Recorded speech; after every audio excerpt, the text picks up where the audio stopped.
Welcome back to our macabre series, जिसमें हम बात करते हैं उन हॉरिफाइंग पनिशमेंट्स की जो इंसानों ने एक दूसरे को दी है।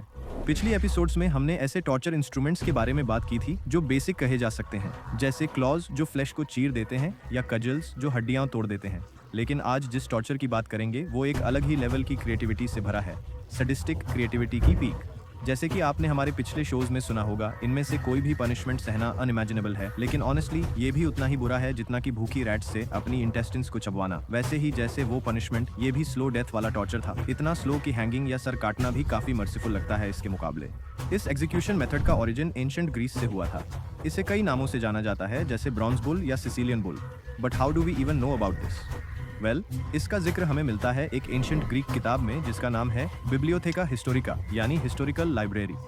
इस किताब को लिखा था एक ग्रीक हिस्टोरियन डायोडोरस सिक्यूलस ने, और इसमें उन्होंने दुनिया का इतिहास लिखा, इजिप्ट से लेकर अलेक्जेंडर द ग्रेट तक। हालांकि किताब के कुछ हिस्से अब मिसिंग हैं या सिर्फ फ्रैगमेंट्स में अवेलेबल हैं। इन्हीं किताबों में उन्होंने ब्रेजन बुल के बारे में लिखा है। इस हॉरिफाइंग डिवाइस को बनाया था एक इन्वेंटर ने जिसका नाम था पेरिलोस ऑफ एथेंस। कहा जाता है कि 570 और 554 ईसा पूर्व के बीच उसने इस आइडिया को पिच किया। जी हाँ, लिटरली पिच किया, जैसे कोई स्टार्टअप फाउंडर इन्वेस्टर से करता है। उसे मिला फंडिंग एक टायरेंट से, फलारिस ऑफ अक्रागस। उसके नाम से ही डर लग रहा है ना? और सच में हिस्टोरिकल अकाउंट्स बताते हैं कि वो बहुत ही क्रूर था। कुछ तो यहाँ तक कहते हैं कि उसने बच्चों को भी खा लिया था। हालांकि एनसाइक्लोपीडिया ब्रिटानिका बताती है कि शायद वो इतना भी क्रूर नहीं था जितना स्टोरीज में बताया गया है। एनीवे, फलारिस ने पेरिलोस को ब्रेजन बुल बनाने का ऑर्डर दिया। अब सवाल ये है, ब्रेजन बुल में मरा कैसे जाता था? ये कोई नॉर्मल एग्जीक्यूशन नहीं थी।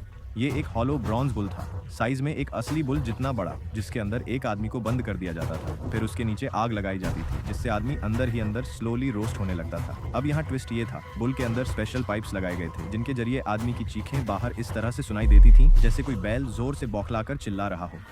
This was the entertainment part for someone like Phalaris. Bull की नाक से स्मोक निकलती थी और वहां पर इंसेंस रखा जाता था ताकि बर्निंग फ्लैश की हॉरिबल स्मेल को मास्क किया जा सके। और सुनिए, जो बोन्स बचती थीं उन्हें ब्रेसलेट्स में बदल दिया जाता था। जब पेरिलोस ने यह आइडिया पिच किया तो उसने कहा, विक्टिम चीखेगा और उसके क्राइज बुल की पाइप्स से ऐसे सुनाई देंगे जैसे कोई मेलोडिक बेलोइंग हो रही हो।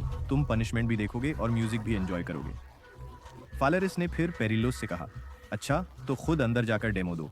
कुछ सोर्सेज कहते हैं कि उसने अंदर बंद करके आग भी लगा दी। कुछ कहते हैं उसे बाद में बाहर निकाला, लेकिन फिर क्लिफ से धक्का देकर मार डाला। कुल मिलाकर इन्वेंटर और कमिश्नर दोनों को उसी टॉर्चर का शिकार होना पड़ा जो उन्होंने खुद बनाया था। ब्रेजन बुल की कहानी यहीं नहीं रुकती, रोमन्स भी इसका इस्तेमाल करते थे।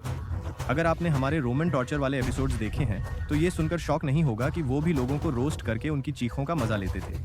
अब बात करते हैं एक क्रिश्चियन मार्टिर की, सेंट यूस्टिस। कहा जाता है कि दूसरे शताब्दी में उसे और उसके परिवार को ब्रेजन बुल में डालकर मार दिया गया। यूस्टिस एक रोमन एम्परर के लिए सोल्जर था, लेकिन फिर उसे एक डिवाइन विजन हुआ, एक स्टैग और क्रूसिफिक्स, जिससे उसकी पूरी लाइफ बदल गई। वो क्रिश्चियन बन गया और फिर उसके साथ सब कुछ बुरा होने लगा। उसके पैसे, नौकर, यहाँ तक कि उसका परिवार भी एक शेर और भेड़िए ने छीन लिया, लेकिन उसकी फेथ स्ट्रांग रही।